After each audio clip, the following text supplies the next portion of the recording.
Hi, இந்த க்யூட்டான earrings எப்படி பண்ணுறதுன்னு இந்த வீடியோவில் பார்க்கலாம் வாங்க.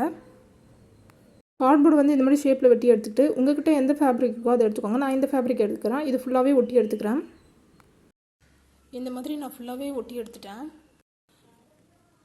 இந்த மாதிரி சின்ன ஐப்பின் எடுத்துக்கிறேன். அதை இந்த மாதிரி வச்சு க்ளூ போட்டு ஒட்டிக்கிறேன் இந்த மாதிரி பேக் சைடில்.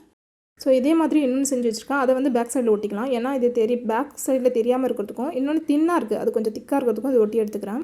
இந்த மாதிரி ஃப்ரண்ட் அண்ட் பேக் ரெண்டுமே ஒட்டி எடுத்துக்கிறேன். இது கொஞ்சம் ட்ரை ஆகட்டும். இப்போ நமக்கு ஸ்டட்டுக்கு பேக் சைடில் வந்து ஸ்டட்டோட பேஸை வச்சு நான் ஒட்டி எடுத்துக்கிறேன். இப்போ ஒட்டி எடுத்தாச்சு. இது ஃபேப்ரிக்கில் ஒட்டுறதுனால ட்ரை ஆகிறதுக்கு ரொம்ப டைம் எடுக்கும், பார்த்துக்கோங்க. இதில் இன்னும் கிராண்ட் லுக் கொடுத்துதான் சமைக்கு ஒட்டி எடுத்துக்கிறேன். இந்த மாதிரி சின்ன சின்ன ஸ்டோன் எடுத்துக்கிறேன். இதை வந்து அந்த இயரிங் ஃபுல்லாக ஒட்டி எடுத்துக்கிறேன். இப்போ ஃபைனலாக என்னோடய இயரிங் இப்படி தான் இருக்குது. நான் நடுவில் எந்த ஒர்க்கும் பண்ணலை, ஏன்னா அங்கே ஃப்ளவர் டிசைன் வரதுனால அது தெரியணுன்றதுக்காக நான் அப்படியே விட்டுட்டேன். இதுவே ஓரளவு சூப்பராக இருக்குது. இதே மாதிரி இன்னும் நிறைய வீடியோஸ் பார்க்க என்னோட சேனலை சப்ஸ்கிரைப் பண்ணிக்கோங்க. அதே மாதிரி இந்த வீடியோக்கு ஒரு லைக் போட்டுக்கோங்க.